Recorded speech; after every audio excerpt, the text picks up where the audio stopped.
In this tutorial video, we will explore the Team Details and Match Details tabs. Team profiles can be cleared with these buttons, imported with these buttons, or exported with these buttons. The SuiteCG MultiSport Scoreboard content folder comes pre-designed with a Teams subfolder to assist with keeping these and other files organized. Two sample team profiles are included. The profiles include all of the standard team details as well as a handful of imaginary players with questionable fashion sense. A quick shout out to avatarmaker.com for the source of these fun avatar images. The tutorial template comes preloaded with both roster files already.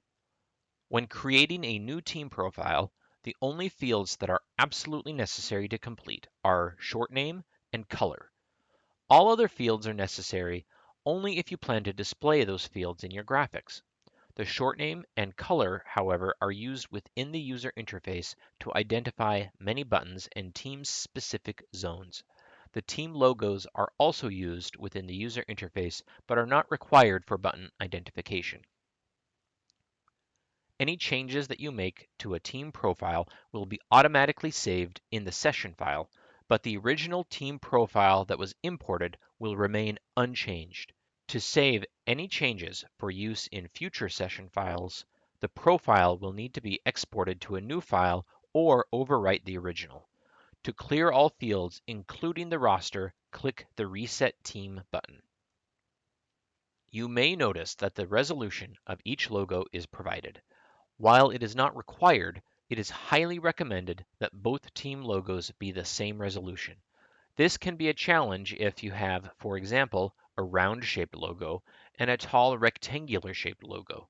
It is recommended to use a photo editing program to size both team logos to an identically sized canvas to achieve some level of parity in logo sizes upon importing them into SuiteCG MultiSport Scoreboard. Let's scroll down to the roster portion of the Team Details tab. Here we see the roster presented in a scrollable table. Selecting a player in the table will load their details into the player editor. From the editor, we can change the player's information and load a headshot. You may notice that player 7 does not have a headshot, and instead the team logo is visible. For any player lacking a personal headshot, the team logo will be used in its place. When creating a new player, click the Add button. The team logo is automatically loaded as the headshot. As mentioned earlier, any changes made to the team fields, including roster data, will not be automatically saved in the team profile. The profile will need to be exported again if you intend to make your changes available for future game sessions. You will also notice this CSV icon. SuiteCG MultiSport Scoreboard does allow roster data to be imported from comma-separated or tab-separated files. This can be helpful when dealing with large rosters. This feature will be covered in a separate tutorial video. You may notice these last three fields. These fields are for general purpose text. These could be season stats for a player, bio information, or ignored completely. Be advised that these fields cannot be used to automatically tabulate in-game stats for players.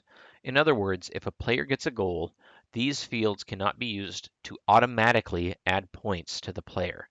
These fields should be considered for season stats and biographical information. Names for these stats can be provided through the session editor.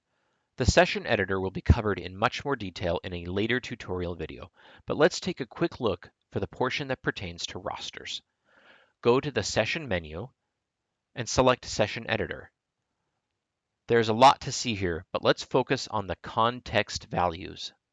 Context values are used to supply custom wording for commonly used phrases in sports and name pairs of counters. This also allows modification of words for other languages. As previously said, context values are discussed in greater detail in a later tutorial video. For now, you will see at the very top of the context values group box are miscellaneous roster fields. You will also see that there is a key name listed in parentheses. This corresponds to the key for this value in the XML and CSV output files for populating third-party character generators. More on that will be covered later in the tutorial series, but we'll take a brief look at it in this video. For now, just remember context value item 18, 19, and 20.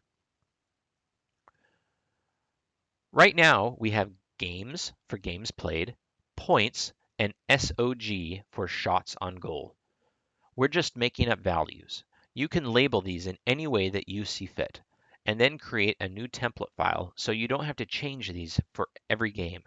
Exporting a new template is covered in the last video of this tutorial series. Let's also scroll down a little bit to the in-game player selection titles. You can see we already have names provided. These are simply to help you identify which slot a player's data will appear in. Let's close the session editor. Now let's go to the top right corner of the interface and select External CG Settings and Controls. Then select Output Keys. This lists all of the output keys and their current values, as they would appear in the XML or CSV output files. You would use these key value pairs to populate graphics in third-party CGs. Expand context value items. If you have activated a MultiSport Scoreboard license, you will notice that items 18 through 20 are identical to the miscellaneous roster labels. If you have not activated a license, you will see that random characters have been inserted into the output value. Let's collapse context value items and expand Visiting Team Players. Now let's come over to the left and select the Game Status tab. There are 6 buttons across the top of the user interface. 3 have the Visiting Team logo and color, and the other 3 have the Home logo and color. Let's click the first button from the left. A window pops up with the Visit Player 1 header as we saw it in the session editor. All players in the Visiting Team roster are listed. Select any player that you want. Now in the output keys, you will see that the player's data has populated the Visit Player 1 data fields. You can do this for all 3 player slots for both teams. This means you can create one headshot graphic in your third-party character generator, link it to these keys, and then populate the template with whatever player you want with just 2 mouse clicks. You can replicate that template 3 times, so you can create different headshot graphics for, say, an offensive player, a defensive player, and a goalie. Then you could replicate those for the home team. Now let's quickly look at the Match Details tab. Down at the bottom of the tab are Import, Export, and Reset buttons, similar to what we saw in the Team Details tab. The tutorial template already has data loaded in, so we will skip importing match details. Importing and exporting of match details could be useful for quickly importing repetitive data like your broadcast team and company information. If we come over to the match details section of the output keys, we see all of the match detail keys listed along with their corresponding values. Using these keys in your third-party CG will allow you to create templates that can be quickly updated from the MultiSport Scoreboard user interface.